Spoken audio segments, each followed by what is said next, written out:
Alors, quels sont les avenants au contrat, par exemple, dans mon couple? Dans mon couple, les avenants au contrat, c'est par exemple un enfant. Oui, pendant ma préparation au mariage, on a parlé, on a dit on aura 3 enfants, et puis parce dans nos temps de fiançailles, on s'est dit c'est ça qui va être parfait pour notre couple, ça va être génial, on aura 3 enfants, comme ça, on a 2 garçons, une fille, nanana. Et puis le premier avenant au contrat, c'est peut-être que j'avais prévu d'avoir d'abord un garçon, mais en fait j'ai une fille, ça c'est ton premier avenant au contrat, après tu as un autre avenant qui est le 4e enfant qu'on n'avait pas prévu, et puis après il peut y avoir un autre avenant, c'est celui que j'avais pas prévu que j'allais être au chômage après tant d'années de travail, et j'avais pas prévu que en fait ma femme allait avoir telle ou telle, peut-être une grave maladie ou je ne sais quoi. Il peut y avoir une multitude d'avenants au contrat, de choses qu'on n'avait pas prévues, de choses qu'on n'avait pas anticipées, mais ce sont des choses qui sont vraiment des avenants au contrat, dans le sens c'est lié à mon contrat de base, je ne peux pas dissocier, c'est pas quelque chose que je peux appréhender à part, ça vient se coller à mon contrat initial. Alors, quelles sont mes options? Et malheureusement, le monde nous montre, ou la vie nous montre, que parfois, certains avenants au contrat sont si forts, si imprévus ou si lourds à porter, que parfois certains couples ne tiennent pas. C'est-à-dire qu'ils rompent le contrat initial.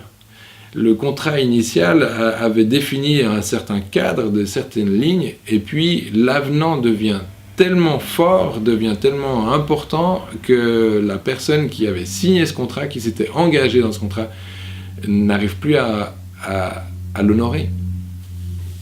Et aujourd'hui, ce que j'aimerais vous dire, en tout cas dans le sens dans lequel j'aimerais vous encourager, c'est de croire que le contrat de mariage que vous avez fait, que vous avez décidé, Dieu est avec ce contrat-là. Dieu fait partie de ce projet-là.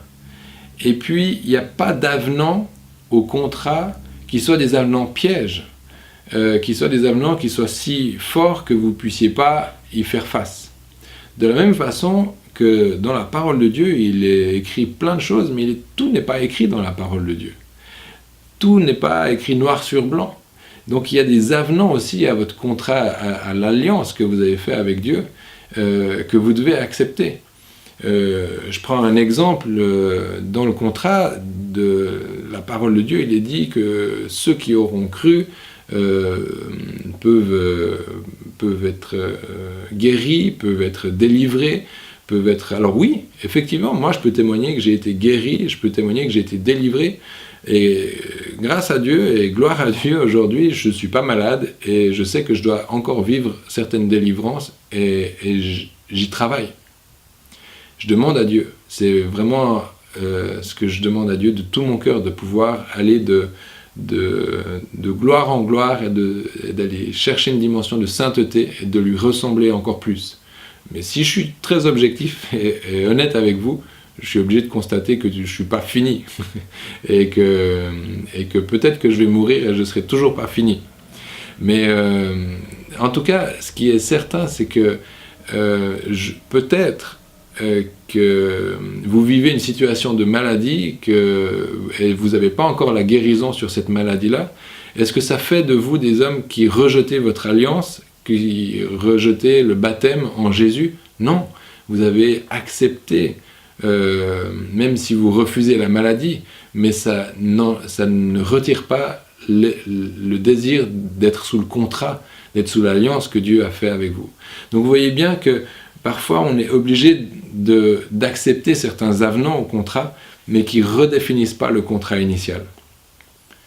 Ok, alors ces avenants au contrat, on n'est pas tous obligés de les accepter, vous avez bien compris. Dans le sens, si c'est une maladie, on n'est pas obligé, c'est un avenant au contrat, donc je le prends comme il vient. Non, c'est pas ça. Mais c'est de considérer que les avenants au contrat ne sont pas un sujet à déchirer le contrat initial. C'est surtout ça qu'il faut comprendre. C'est que quoi que ce soit qui puisse arriver comme avenant, certains je peux me battre contre, parce que c'est des choses qui ne viennent pas de Dieu, dans le sens une maladie ne vient pas de Dieu. Par contre un enfant, ça vient de Dieu. Donc c'est de considérer la nature de l'avenant, et puis c'est de l'accepter ou de le refuser. Mais quand bien même l'avenant peut être parfois, je prends l'exemple d'un enfant qu'on n'a pas prévu, on n'a pas anticipé, on n'a pas souhaité, mais c'est pas pour autant qu'on a le droit de le supprimer. Donc on doit l'accepter dans le contrat initial, et puis l'accepter comme étant un avenant au contrat.